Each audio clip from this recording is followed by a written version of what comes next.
বাংলাদেশের প্রতিটি মানুষকে অন্তরের অন্তঃস্থল থেকে শুভেচ্ছা, ভালোবাসা, ধন্যবাদ, কৃতজ্ঞতা জানিয়ে শুরু করছি।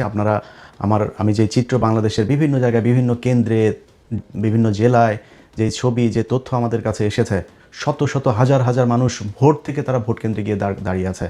7:30টার আগের থেকে লম্বা লাইন প্রতিটা কেন্দ্রে। আপনাদের এই যে দায়িত্ববোধ, এই দায়িত্ববোধটা আর একটু কয়েক ঘন্টার জন্য আপনাদেরকে সময় বাড়াইতে হবে। আপনারা জুলাইতে এই দেশে জীবন দিয়েছেন, আপনার সন্তান আপনার নিজের চোখের সামনে মারা গিয়েছে, আপনার এই দেশের মানুষ দাঁড়িয়ে বলেছে যে আমার ভাইকে গুলি করার পরে আমি আমার ভাইয়ের লাশ না নিয়ে যাব না, আমার ভাইয়ের আহত রক্তাক্ত শরীর না নিয়ে আমি এখান থেকে যাব না। পুলিশের গুলির সামনে দাঁড়িয়ে আপনারা টেনে হেসে আপনার আহত ভাইকে নিয়ে এসেছেন। আপনারা সেই জাতি। আপনাদের প্রতিটা কেন্দ্রে আপনি যে ভোটটা দিয়েছেন সেই ভোটটা রক্ষা করার দায়িত্ব আপনার। আপনি সেই ভোট গণনা হবে, ভোট কেন্দ্র থেকে সেটার প্রকাশ হবে, ঘোষণা হবার পরে সেটা আপনারা রিটার্নিং অফিসারের কার্যালয়ে পাঠিয়ে দিবেন। আপনার কাজ নেই, আপনি তারপরে যায় নাক তেল দিয়ে তারপরে ঘুমায়েন। কিন্তু এই সময়টুকু আপনাদের আশপাশে যেখানে জামাত ইসলামের ভাইরা যেখানে এই ভোট কেন্দ্রে থাকবে তাদের পাশে থাকবেন, তাদেরকে আপনারা পাহারা দিয়ে তারপরে রাখবেন। তাদের উপরে যদি কেউ আক্রমণ করতে আসে, কোনো দল, কোনো সন্ত্রাসী গ্রুপ যদি তাদেরকে হামলা করতে আসে, আপনার দেওয়া ভোটের বাক্স কেউ যদি ছিনিয়ে নিতে আসে, সেটা রক্ষা করার দায়িত্ব আপনার। আমরা কালকে থেকে আজকে পর্যন্ত সারা বাংলাদেশে বিভিন্ন জায়গায় আমরা দেখেছি যে তাদের যে হীন প্রচেষ্টা, তাদের যে ঘৃণ্য পরিকল্পনা, সেটা বাস্তবায়ন করার চেষ্টা করেছে বাংলাদেশের মানুষ, জামায়াত ইসলামী বাংলাদেশ এবং সবশেষ সেনাবাহিনীর কথা না বললেই না, তারা এগুলো রুখে দিয়েছে।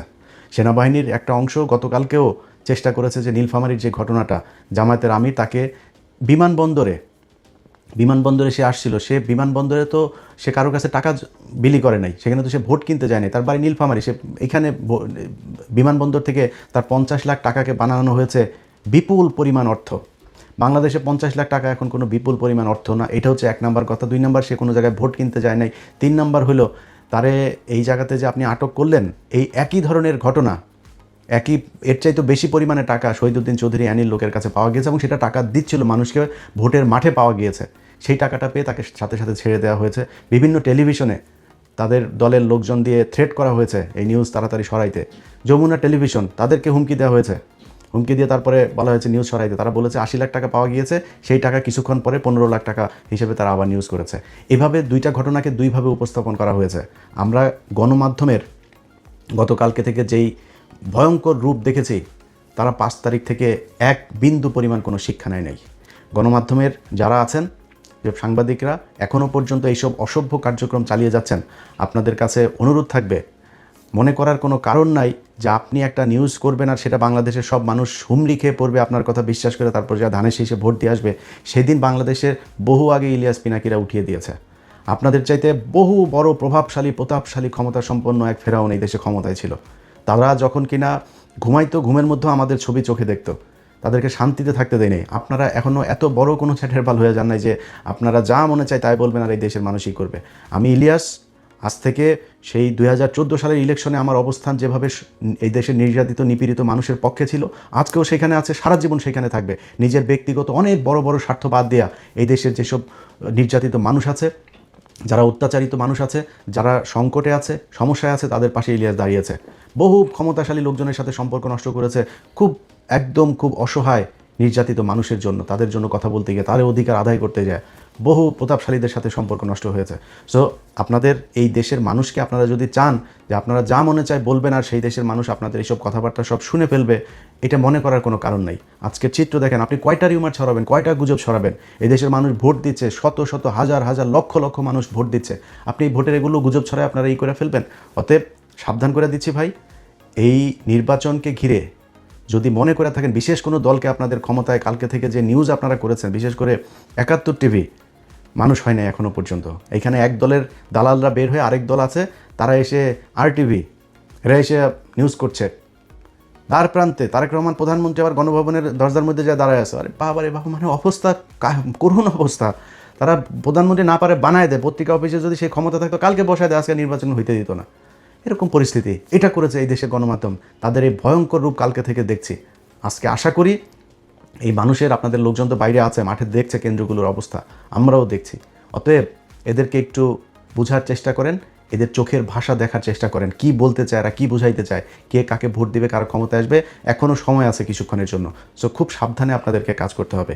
সেনাবাহিনী সেই নীলফামারীতে যেই ঘটনাগুলো হয়েছে সেখানেও ডিজিএফআইয়ের 3-4 জন অফিসার জড়িত, কিন্তু এই সেনাবাহিনীর কিছু অংশ তারা এখনও চেয়েছে যে কোনোভাবে হচ্ছে বিএনপিকে ক্ষমতায় এনে তারপরে 1.5 বছরের মাথায় শেখ হাসিনাকে ক্ষমতায় আনতে, এই দেশের রাজনীতিতে নিয়ে আসতে হবে। এই অবস্থায় এই দেশে চলবে না। আপনারা হাসিনাকে আর আওয়ামী লীগকে, ইন্ডিয়াকে যে যত আনতে চাবেন সে তত সমস্যায় পড়বেন। তার বিরুদ্ধে আজকে আমি পিনাকি, আমরা কেন আজকে আপনাদের বিরুদ্ধে থাকবো? আপনারা 5 তারিখের পর থেকে এখন পর্যন্ত প্রথমেই বুকে চিন করে রে আপনার এই শেখ মুজিবের ইয়েতে মূর্তি ভাঙা দেখা, এটা দিয়ে শুরু হয়েছে।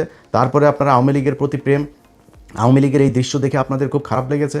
তারপরে আওয়ামী লীগকে এই দেশে রাজনীতি করতে দিবেন, সব মামলা তুলে নেবেন। আওয়ামী লীগ বিএনপি ভাই ভাই, এগুলো বহু শয়তানি। 2 দিন আগে তারেক রহমানের মতো মানুষ বলে শেখ হাসিনার সন্তানেরা, পরিবারের লোকজনেরা যদি চায় তাহলে রাজনীতিতে আসতে পারেন। আপনি কে ভাই? আপনি আওয়ামী লীগকে রাজনীতি করতে দেওয়ার কে? আপনি এখনও প্রধানমন্ত্রী হয়েছেন? আপনি এই যে ঘোষণাটা দিলেন, এই ঘোষণা দিয়ে আপনার অর্ধেক ভোট নষ্ট করেছেন। আপনারা মনে করেন যে আওয়ামী লীগের ভোট নিয়ে, বাংলাদেশে আওয়ামী লীগের ভোট নাই ভাই। কয় পার্সেন্ট নেবেন? 5%, 10%? ভোট দিতে যাবে না অর্ধেক। যেগুলি যাবে তাদের উপরে আপনারা যে নির্যাতন করেছেন এই গেল 1.5 বছরে, এই মামলা বাণিজ্যের নামে, এগুলো আওয়ামী লীগের লোকজন ভুলে গিয়েছে। তারা আপনারা ভোট দিবে যায়, আপনার দলের হয়ে মিছিল করবে, আপনার সাথে মিটিং করবে, যায় যদি ভোট দিতে যায় দাঁড়িপাল্লায় ভোট দিয়ে আসবে। গ্যারান্টি দিলাম আপনারা, ইনশাল্লাহ আজকে নির্বাচনের পরে এটা রেজাল্ট পাবেন। বহু গবেষক, বহু ভবিষ্যৎবাণী, গোয়েন্দা টোয়েন্দা, অনেক কিছু, ঢাকা বিশ্ববিদ্যালয়ের ডাকসুর কথা মনে আছে না? মনে আছে? নাকে খত দিয়া তারপরে কথা বলতে হবে। তোরা আবার ফের এখন এসে অনেক এরা ভবিষ্যৎবাণী দেওয়া শুরু করছে। এরকম 70% তারেক রহমান প্রধানমন্ত্রী হয়ে গেছেন, বিএনপি চলে এসেছে, এরকম তোদের এই 70% তোরা আওয়ামী লীগের পক্ষেও এরকম তোরা জরিপ বানায় তারপর প্রচার করছিলি। সেই আওয়ামী লীগের 70% লোক কই? 21 কোটি 22 কোটি মানুষের দেশে 5% মানুষ যদি রাস্তায় নেমে আসতো হাসিনার জন্য, আজকে হাসিনার যাইতে হইতো না। তারা কোথায়? 45 মিনিটের নোটিসে তোরা নাই হয়ে গিয়েছিস। এটাই হয় বর্জুয়া। এই পুঁজিবাদী শাসন ব্যবস্থায় যারা নিজের পেটের চিন্তা করে তাদের রাজনীতিগুলো রাতারাতি পরিবর্তন হয়ে যায়। যারা আওয়ামী লীগ করতো তাহাই এখন বিএনপির অবস্থা খারাপ হবে, তারাই আবার আওয়ামী লীগে যায় যোগ দেবে।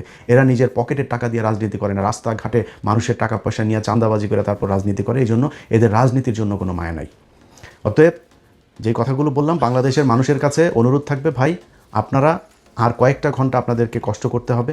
আপনারা ভোট দিয়ে চলে গেলে হবে না, রুটিন করে তারপর আপনাদের যাইতে হবে। কিছু মানুষ যাবেন, খাওয়া দাওয়া করবেন, রেস্ট নিয়ে আবার আসবেন। ভোট গণনার পর থেকে প্রতিটি সেকেন্ড ভোট কেন্দ্রের বাইরে পাহারা দিতে হবে। এখানে কোনো সন্ত্রাসী কার্যকলাপ করতে দেওয়া হবে না। এটা আপনাদের মাথায় রাখতে হবে। আপনারা এই বাংলাদেশের যেই পরিবর্তনের হাওয়া আমাদের বাংলাদেশের ভাগ্যাকাশে আমরা দেখছি, সেই পরিবর্তন যদি হয়, এটা আপনি আমার জন্য করবেন না, এটা ডক্টর শফিকুর রহমানের জন্য করবেন না, জামাত ইসলামের জন্য করবেন না, আপনার জন্য করবেন। আমি গতকালকে আমার ভিডিওতে বলেছি, ভাই আমি জামাত ইসলামের কেউ না, আমি জামাত ইসলামের এমপিও হব না, মন্ত্রীও হব না, জামাত ইসলামের কাছে আমি কোনো সুবিধা আনতে যাব না। কিন্তু আপনাদের জন্য আমি আজকে এই যে সেনাবাহিনীর সাথে আমার সমস্যা, বিডিআরকে নিয়ে আমার সেনাবাহিনীর সাথে সমস্যা, সরকারের সাথে সমস্যা, আসিফ নজরুলের সাথে সমস্যা, এই সমস্যা এই দেশের আলেম সমাজের এখনও প্রায় 4-5 হাজার আলেম এখনও জেলখানায় আছে। এই যে তেজগাঁ থানা ছাত্র শিবিরের সেক্রেটারি এখন পর্যন্ত জেলখানায় আছে। এদেরকে নানান মামলা, কিসের সব সন্ত্রাস বিরোধী আইন, এই আইন সেই আইন, এইসব মামলায় তাদেরকে আটকে রাখা হয়েছে। এই বাংলাদেশের জন্য তো এই দেশের মানুষ মারা যায় নাই। পরের দিন যে আসিফ নজরুলকে যে আপনি এই সন্ত্রাস বিরোধী আইন এটারে বাতিল করেন, এইখানে যারা এর আগে আটক হয়েছে সব কটারে ছাড়েন নাই তারা, এখনও সেই ব্যক্তিগুলো জেলে। আপনাদেরকে আল্লাহ মানে এই যে আজাব আল্লাহ আমার মনে হয় না জীবনে কোনো দিন মাফ করবে। তাদের কারণে আপনারা আজকে চেয়ারে বসে আছেন, অথচ সেই মানুষগুলো এখনও জেলখানায় আছে। বিডিআরের পরিবারগুলো, বিশ্বাস না হলে যান জেলখানায় যান। আমি তাদের ভিডিও দেখেছি, ছবি দেখেছি, আমার কাছে তার পরিবারের লোকজনেরা পাঠিয়েছে। প্রতিটা মানুষের কোমরে, এই রানে, পায়ে, নিচে সবার ড্রিল মেশিন দিয়ে আপনার ফুটো করা হয়েছে, পেটানো হয়েছে, প্লাস দিয়ে নখ উপড়ে ফেলা হয়েছে। যান, প্রতিটা মানুষের শরীরে সেই আঘাতের চিহ্ন আছে। আপনারা তাদের পাশে দাঁড়ান নাই, তাদের জন্য কিছু করেন নাই। তো ভাই, আপনাদের আল্লাহ আরেকটা সুযোগ দিয়েছে, এই অধিকার আপনাদেরকে আদায় করতে হবে। আমি জামাত ইসলামের কেউ না, কিন্তু এইটুক কথা বলছি যে গতকালকের মতোই বলতে চাই যে আপনি আপনার যে ট্রিটমেন্ট আপনি বাংলাদেশের সরকারের টাকায় ট্রিটমেন্ট পাবেন। যেই ব্যক্তিরা কিছু হইলে, পাতলা পায়খানা হইলেও থাইল্যান্ড, ব্যাংককে, সিঙ্গাপুরে যায় তারপরে ট্রিটমেন্ট নেয়, তাদেরকে সেখানে যাইতে দেওয়া হবে না, তাদের সেই ট্রিটমেন্ট বাংলাদেশে করতে হবে। এবং জামাত ইসলামকে বাধ্য করা হবে সেই আইন করার জন্য যে এই দেশের সরকার আপনাদের কাছে 1 বছর হোক, 2 বছর হোক, কিংবা 3 বছর হোক, ক্ষমতা থেকে যাওয়ার 6 মাস আগে হইলেও তাদেরকে এইটা মানে প্রতিষ্ঠিত করে দিয়ে যাইতে হবে, প্রমাণ করে দিয়ে যাইতে হবে যে এই দেশে এখন এই মুহূর্তে সব ধরনের ট্রিটমেন্ট নেওয়া সম্ভব। এবং কেউ যদি কোনোদিন সংসদ সদস্য হয়, হইতে যায়, তাকে নির্বাচন কমিশনের এই এই মানে এই আইনের ভেতরেই আপনার নিয়ে আসতে হবে যে এই দেশে যে সংসদ সদস্য হবে সে বিদেশে যাইতে পারবে না ট্রিটমেন্টের জন্য। যদি যাইতে চান, আপনি যদি যান, তাহলে এই দেশে যত সাধারণ মানুষ আছে, একদম প্রত্যন্ত গ্রামের একজন মানুষ, তাকেও ট্রিটমেন্টের ব্যবস্থা করতে হবে সরকারিভাবে। যদি আপনার কোনো ট্রিটমেন্ট এমন থাকে যেটা এই দেশে হয় না, তাহলে ওই মানুষটারও ওই ট্রিটমেন্ট পাওয়ার সুযোগ এবং তার সেই অধিকার আছে, সেই অধিকার বাস্তবায়ন করতে হবে। আপনি একটা অফিসে যাবেন, আপনি ঘুষ দিবেন না, আপনার যে অধিকার সেই অধিকার ঘুষ ছাড়া করতে হবে।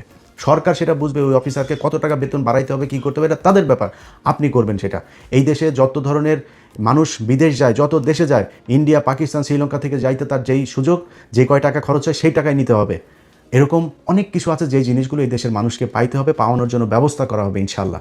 আপনারা শুধু আর কয়েকটা ঘন্টা এই দেশের, তারা জামাত ইসলাম বলেছে তারা শাসক হইতে আসে না, সেবক হইতে এসেছে। এই সেবকদেরকে সেবা করার জন্য যে সুযোগ তৈরি করে দেওয়া দরকার, সেটার দায়িত্ব এখনও আপনাদের হাতে। আপনারা ভোট কেন্দ্রগুলোতে থাকবেন, পাহারা দিবেন।